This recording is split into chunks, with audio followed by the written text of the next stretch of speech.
नमस्कार, सत श्री अकाल, राम राम सा, खम्मा घड़ी वड़क्कम प्रणाम। आप सभी का ऑल्टरनेट मीडिया में फिर से स्वागत है। मैं आपके होस्ट गायत्री देवी। जुड़े हुए हैं हमारे साथ शिवम चौधरी। कल शिवम ने बड़ी चीजें मिस की, तबीयत ठीक नहीं थी, पोर्टफोलियो डिस्ट्रीब्यूशन हो गया। Kapil Mishra, law and justice के मिनिस्टर दिल्ली में, फेसबुक ने बड़ा, मार्क जुकरबर्ग ने बड़ा उनका नाम उछाला था ना। उनको इंटरनेशनल सेलिब्रिटी बनाने के पीछे फेसबुक का बहुत बड़ा हाथ है, फॉर दैट मैटर। अब जिस तरीके से चीजें निकल कर आ रही हैं, बहुत सारी डेवलपमेंट हो रही है, और मैं रिक्वेस्ट करूंगी कि शिवम से, शिवम लेट्स गेट स्टार्टेड। बहुत सारी न्यूज है, एंड तक बने रहिएगा। Over to you Shivam. Ji. Gayatri ji नमस्कार, सभी दर्शकों को जय श्री राम। देखिए, सबसे पहले तो मैं ये बता दूं कि जब से अरविंद केजरीवाल चुनाव हारा है ना, एक DQ क्वेश्चन होता है, ड्रामा का क्वेश्चन, वो कम हो गया है। दिखाई नहीं दे रहा, गायब ही हो गया आदमी। तो उसके ऊपर भी चर्चा करेंगे कि किस तरीके से अरविंद केजरीवाल क्यों गायब है, कहां वो छुप गए हैं। उससे पहले बात ये करनी है कि दरअसल दिल्ली में जो नया मंत्रिमंडल बना है, जिन 7 लोगों का नाम आया है, उन्हें जो पोर्टफोलियो डिस्ट्रीब्यूशन हुआ है वो कितना महत्वपूर्ण। अब ये देखिए, ये रिस्पॉन्सिबिलिटी की बात कि एक मुख्यमंत्री है, वो आगे बढ़ती है, वो कहती है मैं रिस्पॉन्सिबिलिटी के साथ बहुत सारे मंत्रालय हैं जो मैं संभालू। एक पूर्व मुख्यमंत्री था जो 10 साल तक अपने पास एक भी मंत्रालय नहीं रखता, उसे क्योंकि ये डर था कि मैं कहीं साइन करूंगा तो जेल चला जाऊंगा। वो होता है ना, पूत के पैर पालने में दिखाई दे जाते हैं, तो उस पूत को खुद पता था कि मेरे पैर कहां कहां पड़ेंगे, और उसकी वजह से मेरे पैर कहां तिहाड़ में जा सकते हैं, मुझे तिहाड़ के दर्शन करने पड़ सकते हैं। इसलिए उसने पहले ही कहीं भी सिग्नेचर नहीं किए। लेकिन अब जो माननीय मुख्यमंत्री आई हैं रेखा जी, उन्होंने कहा कि भैया मैं पूरी जिम्मेदारी के साथ आगे बढ़ूंगी, और उन्होंने महत्वपूर्ण मंत्रालय अपने पास रखे हैं। फाइनेंस रखा है, प्लानिंग रखा है, विजिलेंस रखा है, रेवेन्यू रखा है। बड़े बड़े मंत्रालय हैं जिसमें आपको काम करना पड़ता है, आपको मॉनिटरिंग करनी पड़ती है। वो मंत्रालय भी संभालेंगी, वो सरकार भी संभालेंगी, यानी कि साथ में पूरी की पूरी सरकार को मैनेज करा। ये आपके नेतृत्व कौशल को दिखाता है, ये आपकी रिस्पॉन्सिबिलिटी को दिखाता है। उसके बाद प्रवेश शर्मा, जिनकी बात चल रही थी कि साहब उन्हें मुख्यमंत्री बनाना था, नहीं बनाया, वो सब जो भी बातें चल रही थी, एक डिसिप्लिन्ड कार्यकर्ता की तरह किस तरीके से काम किया जाता है, अगर किसी को सीखना है तो वो देवेंद्र फडणवीस से सीखे और प्रवेश शर्मा जैसे नेताओं से सीखे। देवेंद्र फडणवीस को उप मुख्यमंत्री बनाया, उन्होंने कहा ठीक है, बना दिया, पार्टी का निर्णय था, मैं उसके साथ जा रहा हूं। ठीक है, शुरू में उन्हें थोड़े असहज हुए, लेकिन बाद में उन्होंने कहा ठीक है, पार्टी चाहती है, मैं उसी हिसाब से काम करूंगा। परवेश शर्मा के साथ भी वही हुआ।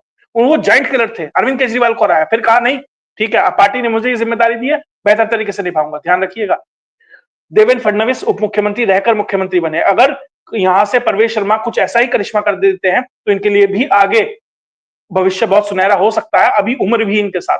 PWD जैसा महत्वपूर्ण मंत्रालय, दिल्ली की सड़कें बनाना, अब परवेश शर्मा जी की जिम्मेदारी है। अब उन्हें साबित करना पड़ेगा कि जो उन्होंने वादे किए थे चुनाव प्रचार के दौरान, अब उन्हें वो सड़कें वो देनी पड़ेंगी, उस तरह का इंफ्रास्ट्रक्चर उन्हें देना पड़ेगा। गुरुद्वारा इलेक्शंस, ये भी एक बड़ा मंत्रालय उनके पास है। Legislative affairs, information and broadcasting, ये सब मंत्रालय उनके पास है। उसके बाद आशीष सूद, उन्हें होम दिया गया। खैर होम में बहुत ज्यादा कुछ करने के लिए नहीं, क्योंकि होम मिनिस्ट्री में ऑलरेडी है। पावर एंड एजुकेशन, ये उनके पास है, यानी कि मनीष सिसोदिया की जो जिम्मेदारी है वो अब संभालेंगे आशीष सूद जी। तो अब ये देखना है कि वो किस तरीके से इस चीज को और बेहतर कर सकते हैं। कपिल मिश्रा, जो नाम लिया, बहुत ही हाई प्रोफाइल व्यक्ति, लॉ एंड जस्टिस डिपार्टमेंट। अब तक क्या होता था, जब कोई केस फाइल होता था ना उमर खालिद के खिलाफ, शर्जिल इमाम के खिलाफ, तो ना दिल्ली गवर्नमेंट सपोर्ट नहीं करती थी। मान लो कोई जवाब मांगा जाता था, जवाब फाइल नहीं होता था, वकील नहीं टाइम पे प्रोवाइड कराया जाता था, टाइम पे जिरह नहीं होती थी। अब पीछे किसे लगाया? कपिल मिश्रा, जिन्हें कहा गया इन्होंने दंगे कराए, अब वो व्यक्ति बताएगा, वकील लगा के, जिरह करके। अब पता लगेगा किसने दंगे किए, अब पता लगेगा चार्जशीट में कि कौन कौन कहां कहां क्या क्या शामिल था। तो बहुत अच्छा है, कपिल मिश्रा को यह जिम्मेदारी दी गई है लॉ एंड जस्टिस डिपार्टमेंट की, और साथ ही कल्चर डिपार्टमेंट।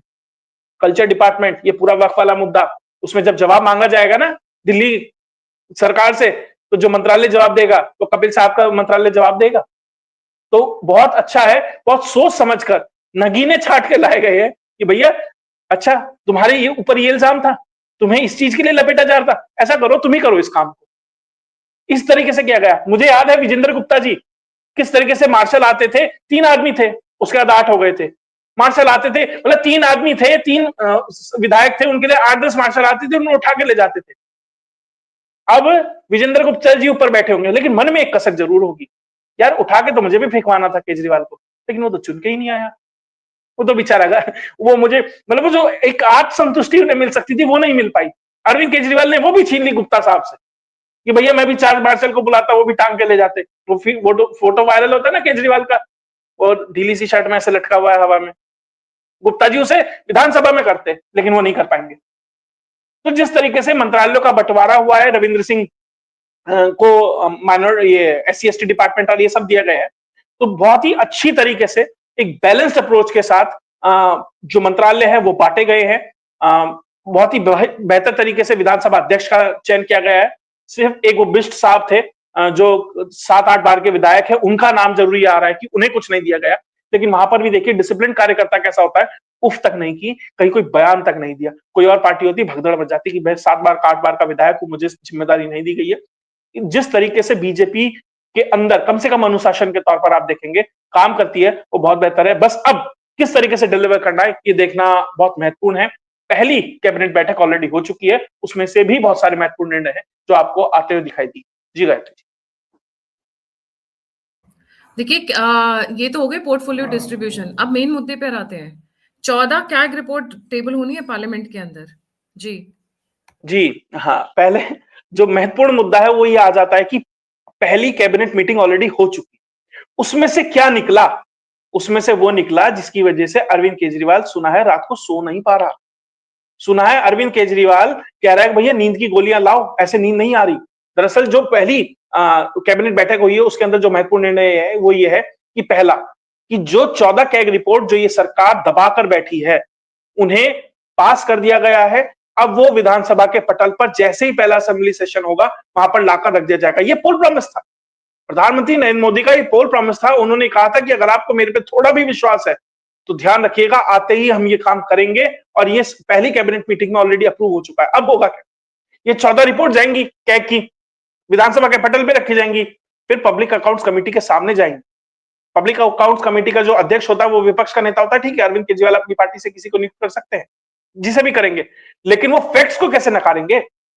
जो उसमें घपले घोटाले हुए होंगे, जो उसमें कमी पेशी होगी, उसे अध्यक्ष जो पब्लिक अकाउंट्स कमेटी का है कैसे निगेट कर देगा कि भैया ये नहीं हुआ? वो तो फैक्ट्स एंड फिगर्स है। तो अरविंद केजरीवाल चाहे जिसे भी वहां पे अध्यक्ष बनाए, जैसे भी वो कमेटी कंस्टिट्यूट हो, जो भी उसमें निकलेगा, अरविंद केजरीवाल को छुपा नहीं पाएगा।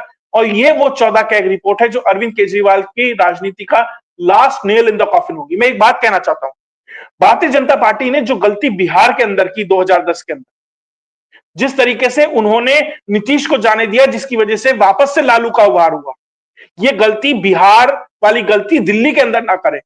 वो थोड़ा सा भी रेस्पाइट, वो थोड़ी सी भी ऑक्सीजन अरविंद केजरीवाल को नहीं दी जानी चाहिए किसी भी मौके पे। अगर 14 कैग रिपोर्ट में से कुछ भी गड़बड़ निकलता है तो अरविंद केजरीवाल और उसकी सरकार के खिलाफ जो भी मंत्री उसमें इन्वॉल्व थे, जो भी मुख्यमंत्री इन्वॉल्व था, उनके ऊपर स्ट्रिक्टेस्ट ऑफ स्ट्रिक्ट एक्शन होना चाहिए। बाय द लॉ जो भी प्रावधान बनते हैं वो होने चाहिए। ये मत छोड़िए कि हम उस चुनाव में इसका इस्तेमाल करेंगे, उस चुनाव में इस्तेमाल करेंगे। आपको एक नजीर बनानी पड़ेगी अपनी गुड गवर्नेंस के लिए। जो प्रधानमंत्री नरेंद्र मोदी ये कहते आए हैं कि भैया हम जीरो टॉलरेंस टुवर्ड करप्शन है, उन्हें एक टेस्ट केस यहां पर दिल्ली के अंदर लाना पड़ेगा, जरूरी है। और अगर ये टेस्ट केस डीप स्टेट के एजेंट के अगेंस्ट होता है तो ये ध्यान रखिएगा, ये दोहरे मैसेज होगा, ना ही सिर्फ करप्शन के मोर्चे पर बल्कि उस डीप स्टेट को भी कि साहब आपके लोगों को चुन चुनकर अब भारत में निशाना बनाया जाएगा जो भारत की स्टेबिलिटी, भारत की सुरक्षा के लिए खतरा हो सकते थे। उन्हें न्यूट्रलाइज चुनावी तौर पर किया गया, अब उन्हें न्यूट्रलाइज जुडिशियल तौर पर किया जाएगा। यह प्रयास होना चाहिए। जो दूसरा महत्वपूर्ण निर्णय हुआ इस कैबिनेट बैठक के अंदर वो ये हुआ, आयुष्मान भारत योजना जो दिल्ली के अंदर नहीं लागू है, बंगाल में भी लागू नहीं है, ध्यान रखिएगा, दिल्ली के अंदर लागू नहीं है, वो जो ऑलरेडी एग्जिस्ट स्कीम है दिल्ली सरकार की, उसके साथ इसे ऐड किया गया है। यानी 5 लाख रुपए का एक्स्ट्रा टॉपअप होगा। जो व्यक्ति आयुष्मान भारत योजना का लाभ उठा जो भी एलिजिबल होंगे उन्हें 5 लाख रुपए अतिरिक्त मिलेंगे दिल्ली की सरकार की योजना के अलावा। तो आप ये देखिए हेल्थ के इंफ्रास्ट्रक्चर पे, हेल्थ के लेवल पे किस तरह का, ये हेल्थ का ही तो मॉडल था ना, हेल्थ एजुकेशन, यही मॉडल अरविंद केजरीवाल बेच रहा था ना। उसी हेल्थ मॉडल में 5 लाख रुपए आपको एकदम से मिल गए। तो आप अब दिल्ली की जनता को साफ तौर पर पता लगेगा कि हेल्थ मॉडल कैसा होता है। तो ये वो चीजें हैं जो पहली कैबिनेट मीटिंग में से निकल के आई हैं। दो सबसे बड़ी चीजें, साथ ही यमुना के ऊपर जिस तरीके से अब काम होना शुरू हो गया, सब देख रहे हैं। 3 साल के अंदर ये टारगेट रखा गया है कि यमुना को बेहतर किया जाए। 5 साल नहीं कि अगले चुनाव में देखेंगे, 3 साल बाद का टारगेट है कि 3 साल के अंदर यमुना को बेहतर करना है। आपको ध्यान होगा, आपके शो पर कई बार बता चुका हूं, यमुना जो टोटल फ्लोइंग एरिया है उसका 3% सिर्फ दिल्ली को छू के निकलता है, और यमुना के टोटल पॉपुलेशन का 80% दिल्ली से आता है। अगर सीवेज ट्रीटमेंट प्लांट बनाया जाए, बेहतर तरीके से पानी की निकासी उसका प्रबंधन हो, तो पॉल्यूशन 80% तक घटाया जा सकता है यमुना के। तो ये वो एक तरीके से कह सकते हैं हाई पॉइंट्स होंगे इस सरकार के, अगर वो इसे डिलीवर कर पाती है राइट एट द सेंटर। अगर मोदी सरकार इसको डिलीवर कर पाती है तो ये मानकर चलिए बहुत बड़ा मॉडल होगा और बहुत बड़ा झटका होगा, नहीं सिर्फ डीप स्टेट के खिलाफ बल्कि उस तथाकथित ऑल्टरनेटिव पॉलिटिक्स के खिलाफ जो खड़ा करने का प्रयास गाय बगाए इस देश में होता रहता है। जी, बहुत ही इंटरेस्टिंग डेवलपमेंट्स आ रही हैं, जहां एक तरफ रेखा गुप्ता 14 कैग की रिपोर्ट्स लेकर आने वाली हैं, Kapil Mishra law and justice संभालने वाले हैं, सिरसा जी इंडस्ट्रीज एंड एनवायरमेंट संभालने हैं। इस तरीके की बड़ी ताबड़तोड़ न्यूज है। तो भगवंत मानेगा मैं कैसे पीछे रहूं, मैं तो न्यूज में ही नहीं हूं, मैं तो बिल्कुल ही गायब हो गया हूं। कहते हैं a state does not have a single drop of water to share with any other state। अब ये गेम खेलने वाले हैं, जो नया एक गेम शुरू होने वाला है Shivam, that is going to be around water. कि पंजाब ऑब्वियसली कई नदियां हैं, तो इसीलिए इनका नाम पांच नदियां, पंजाब तभी वहीं से नाप आया, पंज से। अब ये गेम खेलेंगे वाटर के अराउंड, दूसरे स्टेट्स को तंग करेंगे ये पानी देने के नाम पर। इनको काम ही एक ही आता है, तंग करना, परेशान करना। कंस्ट्रक्टिव आइडियोलॉजी नहीं है, डिस्ट्रक्टिव आइडियोलॉजी है लोगों की। जी शिव। अभी तक तो ये लोग कह रहे थे हरियाणा पानी नहीं दे रहा जी, हिमाचल पानी नहीं दे रहा जी, प्यासे मर गए, यही था। अब ये कह रहे हैं अब हम नहीं देंगे। मतलब किस तरीके से ये लोग स्टैंड बदलते हैं। यही लोग थे जो कहते थे पंजाब से पॉल्यूशन आ रहा है, दिल्ली का जो दम घुट रहा है वो पंजाब घोट रहा है। और जब ये ही चुनाव से पहले अरविंद केजरीवाल से पूछा गया आपकी तो सरकार है 2022 से, आपने क्यों नहीं किया? अरे पॉल्यूशन तो मुंबई में भी है, पंजाब से आया है क्या? पंजाब से कुछ नहीं होता। तो किस तरीके से स्टैंड बदल देते हैं। और पब्लिक को भी पता है, इनके वोटर को भी पता है, इनके लोगों को भी पता है कि भैया सुबह कुछ शाम को कुछ। सुबह कहते हैं कि कांग्रेस हमसे गठबंधन कर लो, मना कर देती है, शाम को कहते हैं अरे ये तो झूठी पार्टी है, अगले दिन सुबह फिर कहेगी कर लो। तो किस तरीके से स्टैंड बदलते रहते हैं, वही अब यहां हो रहा है। पंजाब में कह रहे हैं पानी नहीं देंगे, भैया क्यों नहीं देंगे? Water share agreement. ये किन किन स्टेट्स को तंग करेंगे, मैं थोड़ा सा उस पर इलेबोरेट कर देती हूँ। हरियाणा बीजेपी की गवर्नमेंट, राजस्थान बीजेपी की गवर्नमेंट, दिल्ली बीजेपी की गवर्नमेंट। अब इसमें सिर्फ 2 स्टेट्स हैं जो बीजेपी के नहीं है, हिमाचल प्रदेश एंड जम्मू एंड कश्मीर। पर ये बाकी सबके लिए, क्योंकि ये घिरे हुए हैं बीजेपी सरकार से चारों तरफ, तो ये पानी के लिए ये तीनों स्टेट्स को तंग करने वाले हैं। जहां तक हो सकेगा they will use water as a terror, to be very honest. देखिए हिमाचल पानी नहीं रोक सकता, जब उसके पास पानी आएगा तो वहां बाढ़ आ जाती है, उसके पास वाटर रिजर्वॉयर की एक कैपेसिटी लिमिटेड है, उसकी मजबूरी है छोड़ना। हिमाचल तो वो कर ही नहीं सकता। रही जम्मू कश्मीर से पानी इनके पास आता है, तो वो 2 राज्य तो वैसे ही हट गए। बिल्कुल आपने सही कहा, अब जो परेशानी होगी वो हरियाणा को होगी और वो राजस्थान को, क्योंकि वहां से वो नदियां वहां पर जा रही।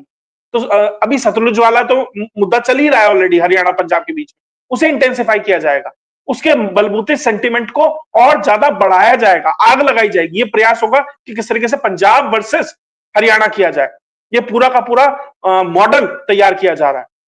बिल्कुल आपने सही कहा। और राजस्थान, वहां पे भी बीजेपी की सरकार है, तो ये टसल चलेगा। लेकिन ध्यान रखिएगा गायत्री जी, आपको एक छोटा सा इस पे ऑब्जर्वेशन बताता हूं। अरविंद केजरीवाल की पार्टी जब भी विपक्ष में रहती है वो कमजोर रहती है। पंजाब में जब 2017 के चुनाव के बाद अरविंद केजरीवाल की पार्टी आई थी विपक्ष के अंदर, वो ज्यादा दिन सस्टेन नहीं कर पाई थी, लोग टूटने लगे थे, 11-12 विधायक भाग गए थे।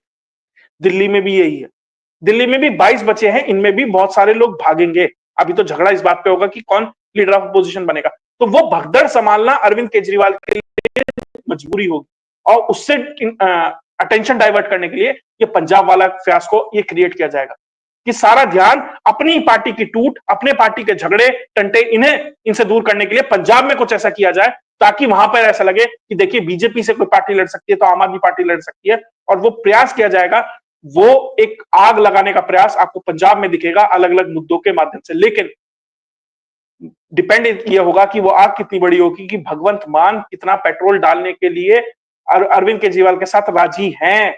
भगवंत मान अरविंद केजरीवाल के साथ खड़े होंगे तो चीजें बढ़ेंगी, वरना स्थिति उतनी सहज भी नहीं है आज के समय में अरविंद केजरीवाल के साथ।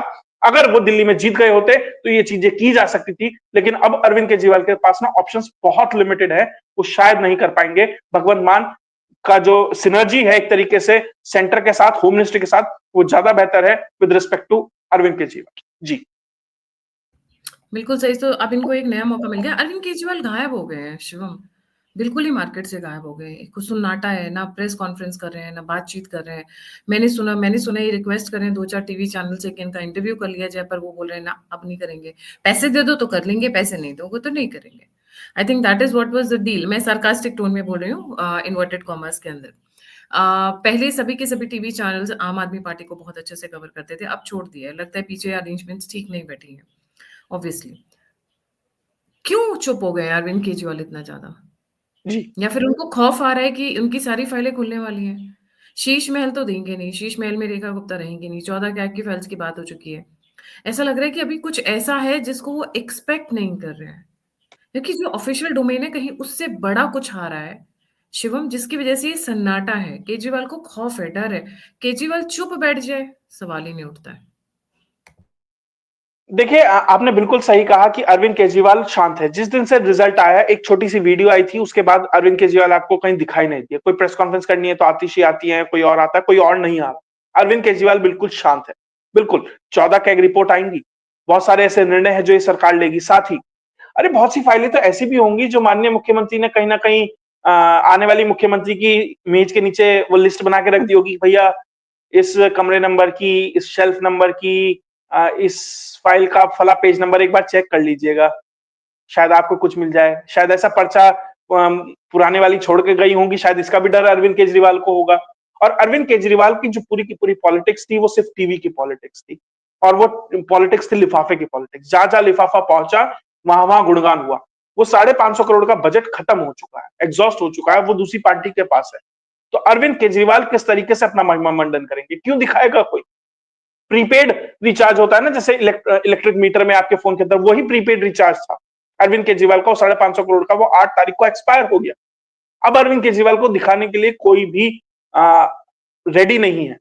और अब तो डीप स्टेट का वो $21 मिलियन भी शायद अब ट्रंप ने कह दिया भैया मैं नहीं दूंगा, तो वो $21 मिलियन भी नहीं आएगा, 550 करोड़ भी नहीं आएगा। तो अरविंद केजरीवाल को कौन दिखाएगा और क्यों दिखाएगा? तो इन सब चीज को देखते हैं, इसलिए अरविंद केजरीवाल चुप है। जितना बोलेगा उतना खोलेगा, उतना फंसेगा। शीश महल का मुद्दा अभी अरविंद केजरीवाल के गले की घंटी बनने वाला है, मतलब फांस बनने वाला है। अरविंद केजरीवाल उसमें बहुत बुरी तरीके से फंसेंगे। और बहुत सारे ऐसे मुद्दे जो हम जानते भी नहीं है, जो सरकार आने के बाद खोलेगी, जल से लेके थल से लेके और नभ तक। अरविंद केजरीवाल के इतने सारे डिपार्टमेंट में इतने सारी चीजें हैं। अभी तो जल बोर्ड का घोटाला आप देखिएगा, जिसकी हम बात करते आए हैं, 78,000 करोड़ की, जिसकी बहुत मेन स्ट्रीम मीडिया कभी नहीं बात करता। 78,000 करोड़ का घोटाला दिल्ली जैसे राज्य में, आप देखिए कितना बड़ा होगा। तो ये सब चीजें जब निकल कर आएंगी तो अरविंद केजरीवाल उसके लिए परेशान है। और देखिए एक्शन कैसे होना शुरू हो गया है, मैं आपको बताता हूं एक छोटा सा उदाहरण। अब शो कर रहे हैं उससे थोड़ी देर पहले की घटना है। को टर्मिनस अपॉइंटमेंट होते हैं किसी भी सरकार के अंदर, कि एक चीफ मिनिस्टर है, वो अपने आसपास बहुत सारे लोगों को अपॉइंट कर लेता है। मंत्री है, बहुत सारे लोगों को अपॉइंटमेंट कर लेता है अपने मंत्रालय में और इन सब चीजों के लिए। सारे को टर्मिनस अपॉइंटमेंट कैंसिल कर दिए गए हैं सरकार के द्वारा। यानी हजारों सैकड़ों आईपीए एक झटके में बेरोजगार। अभी थोड़ी देर पहले उसका लेटर आ गया है। तो सारे के सारे अपॉइंटमेंट आप ये जो अपॉइंटमेंट हुए थे, जो लाख 1.5 लाख 4 लाख की सैलरी उठा रहे थे, सारे घर जाके बेरोजगार हो जाएंगे। अपॉइंटमेंट से याद आया, 1 minute, hold on. Leader of opposition कौन बन रहा है? देखिए, तो आपने वो सवाल पूछ लिया। अरविंद केजरीवाल की वो दुखती नब्ज है, जिसपे सबसे पहले तो स्वाति मालीवाल ने अपनी हील की जो वो होते हैं ना सैंडल की हील रखी है। एक तो नब्ज दबाना होता है, उसने हील रखी उसके ऊपर। भैया लीडर ऑफ अपोजिशन कब बनाओगे? दलित को बनाओ। कहा था ना पंजाब में दलित उप मुख्यमंत्री होगा, बना क्या? किसी ने देखा सुना? किसी ने नाम कोई जानता है, बता सकता है? चलो नहीं बनाया, लीडर ऑफ अपोजिशन बना दो दलित को। वो राखी बिरला थी एक चेहरा, सीट बदली, चुनाव हार गई, तो अब किसे बनाएंगे? अमानतुल्लाह खान को।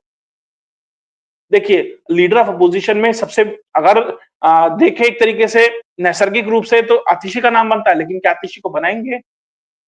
संभावनाएं कम है, क्योंकि आतिशी फिर पूरा लाइमलाइट वो ले जाएगी। अब तो अरविंद केजरीवाल के पास भी ऑप्शन नहीं है कि भैया विधानसभा में लाइमलाइट अपने ऊपर ले लेता, अब तो फिर तो सारा आतिशी लेगी, सारी प्रेस कॉन्फ्रेंस उसके साथ होंगी, हर कमेटी में वो बैठेगी, सरकार का इंटरेक्शन उससे होगा। अब जानकारी देगी नहीं देगी अरविंद को, वो दिक्कत है। तो अरविंद केजरीवाल चाहेंगे कि ऐसे व्यक्ति को बनाया जाए 22 में जो कम से कम जानकारियां उन तक सही तरीके से पहुंचाए, उनकी बात वहां रखे, और जिस तरीके से एक तरीके से नाटकबाजी, ड्रामाबाजी जो केजरीवाल करते हैं वो कर सके। अब उसमें चुनाव करना अरविंद केजरीवाल के लिए बहुत मुश्किल है। अब अरविंद केजरीवाल ये पूछ रहे थे ना कि बारात आने वाली है, बीजेपी वालों दूल्हे का नाम तो बताओ। अब अरविंद केजरीवाल बताए कौन है दूल्हा।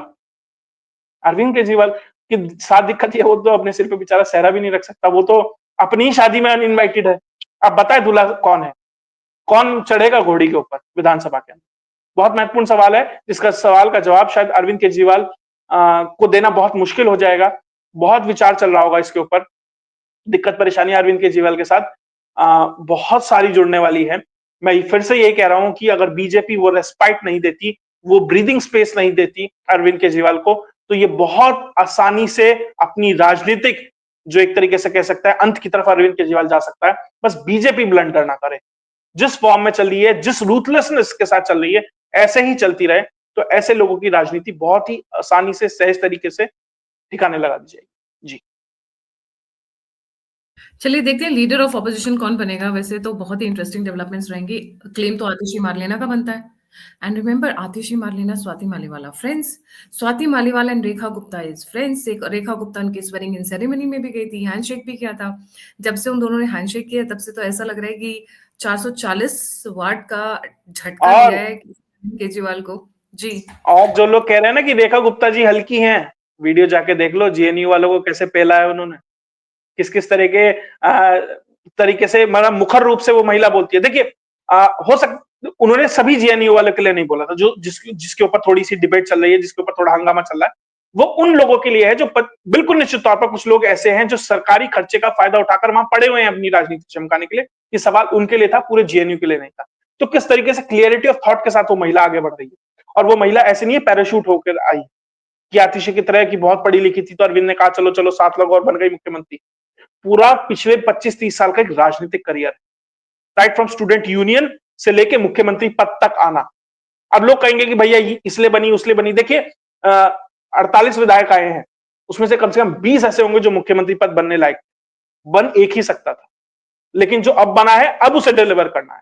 मैं ये नहीं कह रहा 19 कम है, उनमें कोई कमी है, सभी बेहतर है, लेकिन बन एक ही सकता है, किस्मत एक ही चमक सकती है, वो गुप्ता जी की चमकी। अब देखना है कि किस तरीके से वो काम करती है। और हाँ, गुप्ता जी भी वैश्य है, और दिल्ली के अंदर चुनावी प्रबंधन में पैसा देने के लिए वैश्य समाज एक बहुत बड़ा सोर्स है।